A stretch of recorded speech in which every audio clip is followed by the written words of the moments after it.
அப்போஸ்தலர் அதிகாரம் 5. அனனியா என்னும் பேருள்ள ஒருவனும் அவனுடைய மனைவியாகிய சப்பீராளும் தங்கள் காணியாட்சியை விற்றார்கள். தன் மனைவியை அறிய அவன் கிரயத்திலே ஒரு பங்கை வஞ்சித்து வைத்து அப்போஸ்தலருடைய பாதத்திலே வைத்தான்.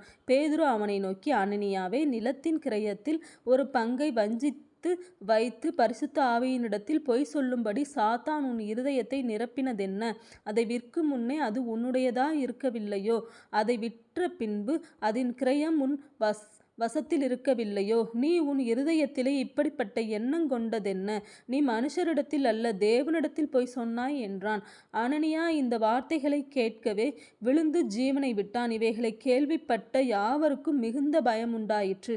வாலிபர் எழுந்து அவனை சேலையில் சுற்றி வெளியே எடுத்து கொண்டு போய் அடக்கம் பண்ணினார்கள். ஏறக்குறைய 3 மணி நேரத்துக்கு பின்பு அவனுடைய மனைவி நடந்ததை அறியாமல் உள்ளே வந்தாள். பேதுரு அவளை நோக்கி, நிலத்தை இவ்வளவுக்கு தானா விற்றீர்கள்? எனக்கு சொல் என்றான். அவள், ஆம், இவ்வளவுக்கு தான் என்றாள். பேதுரு அவளை நோக்கி, கர்த்தருடைய ஆவியை சோதிக்கிறதற்கு நீங்கள் ஒருமனப்பட்டதென்ன? இதோ உன் புருஷனை அடக்கம் பண்ணினவர்களுடைய கால்களும் வாசற்படியிலே வந்திருக்கிறது, உன்னையும் வெளியே கொண்டு போவார்கள் என்றான். உடனே அவள் அவனுடைய பாதத்தில் விழுந்து ஜீவனை விட்டாள். வாலிபர் உள்ளே வந்து அவன் மரித்து போனதைக் கண்டு அவளை வெளியே எடுத்து கொண்டு போய் அவளுடைய புருஷனண்டையிலே அடக்கம் பண்ணினார்கள். சபையார் எல்லாருக்கும் இவைகளை கேள்விப்பட்ட மற்ற யாவருக்கும் மிகுந்த பயம் உண்டாயிற்று. அப்போஸ்தலருடைய கைகளினாலே அநேக அடையாளங்களும் அற்புதங்களையும் செய்யப்பட்டது. எல்லாரும் ஒருமனப்பட்டு சாலமோனுடைய மண்டபத்தில் இருந்தார்கள். மற்றவர்களில் ஒருவரும் அவர்களுடனே சேர துணியவில்லை. ஆகிலும் ஜனங்கள் அவர்களை மேன்மைப்படுத்தினார்கள். திரளான புருஷர்களும் ஸ்திரீகளும் விசுவாசமுள்ளவர்களாகி கர்த்தரிடமாக அதிகமாய் சேர்க்கப்பட்டார்கள். பிணியாளிகளை படுக்கைகளின் மேலும் கட்டில்களின் மேலும் கிடத்தி பேதுரு நடந்து போகையில் அவனுடைய நிழலாகிலும் அவர்களில் சிலர் மேல் படும்படிக்கு அவர்களை வெளியே வீதிகளில் கொண்டு வந்து வைத்தார்கள். சற்று பட்டணங்களிலுமிருந்து திரளான ஜனங்கள் பிணியாளிகளையும் அசுத்த ஆவிகளால் வாதிக்கப்பட்டவர்களையும் எருசலேமுக்கு கொண்டு வந்தார்கள். அவர்கள் எல்லாரும் குணமாக்கப்பட்டார்கள். அப்பொழுது பிரதான ஆசாரியனும் அவனுடனே கூட இருந்த சதுசேய சமயத்தார் அனைவரும் எழும்பி பொறாமையினால் நிறைந்து அப்போஸ்தலர்களை பிடித்து பொதுவான சிறைச்சாலையிலே வைத்தார்கள். கர்த்தருடைய தூதன் ராத்திரியிலே சிறைச்சாலையின் கதவுகளை திறந்து அவர்களை வெளியே கொண்டு வந்து, நீங்கள் போய் தேவாலயத்திலே நின்று இந்த ஜீவ வார்த்தைகள் எல்லாவற்றையும் ஜனங்களுக்கு சொல்லுங்கள் என்றான். அவர்கள் அதை கேட்டு அதிகாலமே தேவாலயத்தில் பிரவேசித்து போதகம் பண்ணினார்கள். பிரதான ஆசாரியனும் அவனுடனே கூட இருந்தவர்களும் வந்து ஆலோசனை சங்கத்தாரையும் இஸ்ரவேல் புத்திரரின் மூப்பர் எல்லாரையும் வரவழைத்து அப்போஸ்தலர்களை கொண்டு வரும்படி சிறைச்சாலைக்கு சேவகரை அனுப்பினார்கள்.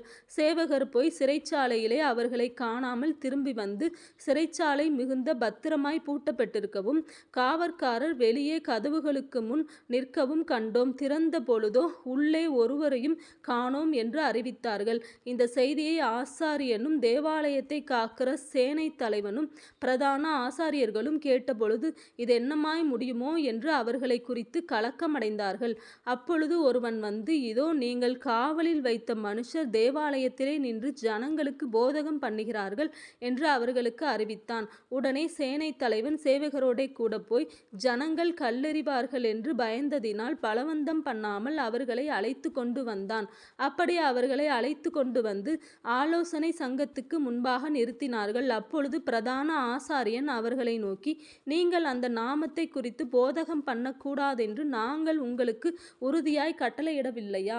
அப்படியிருந்தும் இதோ எருசலேமை உங்கள் போதகத்தினாலே நிரப்பி அந்த மனுஷனுடைய இரத்தப் பழியை எங்கள் மேல் சுமத்தவே வேண்டுமென்றிருக்கிறீர்கள் என்று சொன்னான். அதற்கு பேதுருவும் மற்ற அப்போஸ்தலரும், மனுஷருக்கு கீழ்ப்படிவதை பார்க்கிலும் தேவனுக்கு கீழ்ப்படுகிறதே அவசியமாயிருக்கிறது. நீங்கள் மரத்திலே தூக்கி கொலை செய்த இயேசுவை நம்முடைய பிதாக்களின் தேவன் எழுப்பி இஸ்ரவேலுக்கு மனந்திருப்புதலையும் பாவ மன்னிப்பையும் அருளுகிறதற்காக அவரை அதிபதியாகவும் இரட்சகராகவும் தமது வலதுகரத்தினாலே உயர்த்தினார். இந்த சங்கதிகளை குறித்து நாங்கள் அவருக்கு சாட்சிகளாயிருக்கிறோம். தேவன் தமக்கு கீழ்ப்படுகிறவர்களுக்கு தந்தருளின பரிசுத்த ஆவியும் சாட்சி என்றார்கள். அதை அவர்கள் கேட்டபொழுது மூர்க்கமடைந்து அவர்களை கொலை செய்யும்படிக்கு யோசனை பண்ணினார்கள்.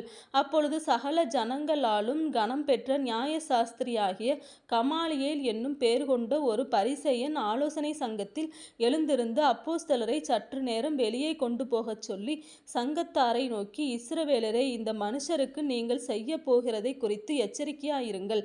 ஏனென்றால் இந்நாட்களுக்கு முன்னே தெயுதாஸ் என்பவன் எழும்பி தன்னை ஒரு பெரியவனாக பாராட்டினான். ஏறக்குறைய 400 பேர் அவனை சேர்ந்தார்கள். அவன் மடிந்து போனான். அவனை நம்பின அனைவரும் சிதறி அவமாய் போனார்கள். அவர்களுக்கு பின்பு குடிமதிப்பின் நாட்களிலே கலிலேயனாகிய யூதாஸ் என்பவன் எழும்பி தன்னை பின்பற்றும்படி அநேக ஜனங்களை இழுத்தான். அவனும் அழிந்து போனான். அவனை நம்பியிருந்த அனைவரும் சிதறடிக்கப்பட்டார்கள். அப்பொழுது நான் உங்களுக்கு சொல்லுகிறதென்னவென்றால், இந்த மனுஷருக்கு ஒன்றும் செய்யாமல் இவர்களை விட்டு விடுங்கள். இந்த யோசனையையும் இந்த கிரியையும் மனுஷரால் உண்டாயிருந்ததானால் ஒழிந்து போம். தேவனால் உண்டாயிருந்ததேயானால் அதை ஒழித்துவிட உங்களால் கூடாது. தேவனோடே போர் செய்கிறவர்களாய் காணப்படாதபடிக்கு பாருங்கள் என்றான். அப்பொழுது அவர்கள் அவனுடைய யோசனைக்கு உடன்பட்டு அப்போஸ்தலரை வரவழைத்து அடித்து இயேசுவின் நாமத்தை குறித்து பேசக்கூடாதென்று கட்டளையிட்டு அவர்களை விடுதலையாக்கினார்கள். அவருடைய நாமத்துக்காக தாங்கள் அவமானம் அடைவதற்கு பாத்திரராக எண்ணப்பட்டபடியினால் சந்தோஷமாய் ஆலோசனை சங்கத்தை விட்டு புறப்பட்டு போய் தினந்தோறும் தேவாலயத்திலேயும் வீடுகளிலேயும் இடைவிடாமல் உபதேசம் பண்ணி இயேசுவே கிறிஸ்துவென்று பிரசங்கித்தார்கள்.